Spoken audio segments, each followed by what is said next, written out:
That's what we did. And, you know, she told us, she said, thank you for being able to be and praying with me. And I was sitting there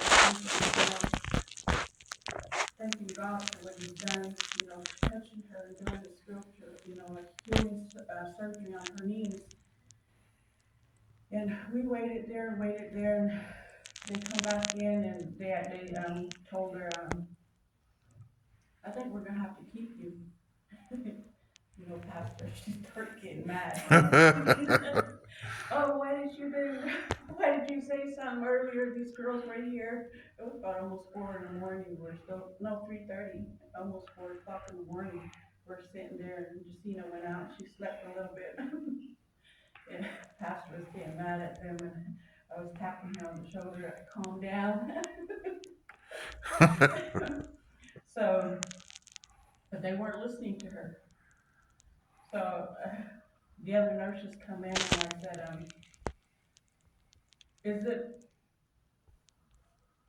okay for her to go home? Because I've got all the equipment for her to, you know, for her to use. I've got the wheelchair and I've got the sliding board.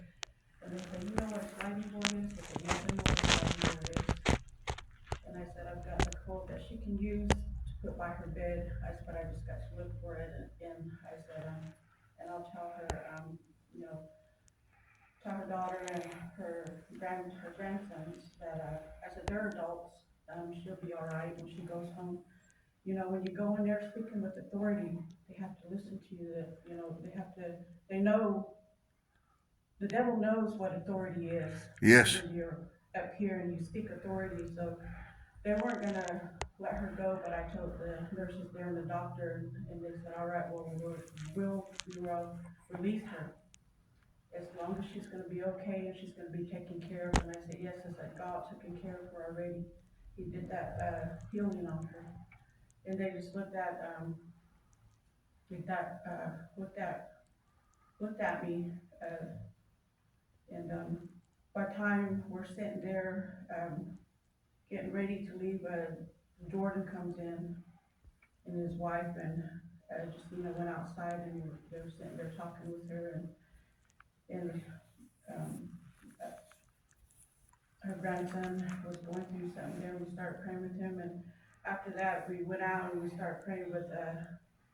They were getting her ready to, pastor ready to leave and stuff, and so I was waiting for them for the release papers. So we went outside and we prayed with Jordan, and we went down the hallway. We, all four of us stood in a circle and started praying. We started praying loud. And we come walking out after we're done, we just feel so relieved, and you know that everything was gonna be all right with Jordan and his family, you know, losing his grandfather. And it's just the love of God that he has for us. And if you have love in your heart and you want to go, you know, you pray with people, you know, they feel that love, and God sees, you know, the things that if you're chosen to do, get out there and do it. That's what I do. I go and I do what God wants me to do. Yes. I never hesitate. I never say no. I would say, all right, and if I can't go, I'll sit at my house and I'll pray to myself.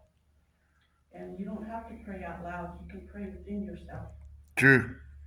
And that's what we did. Me and Justina, we went up there with authority and our pastor's home.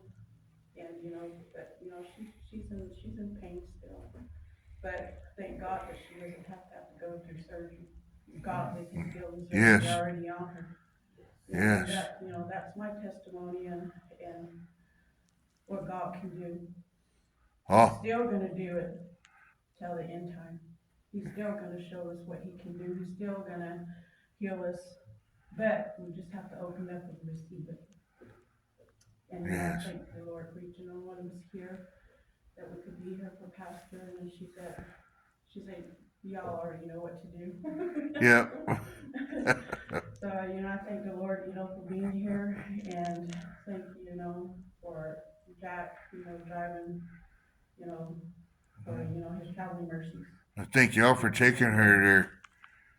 And, well, that's, you know, that's it. We can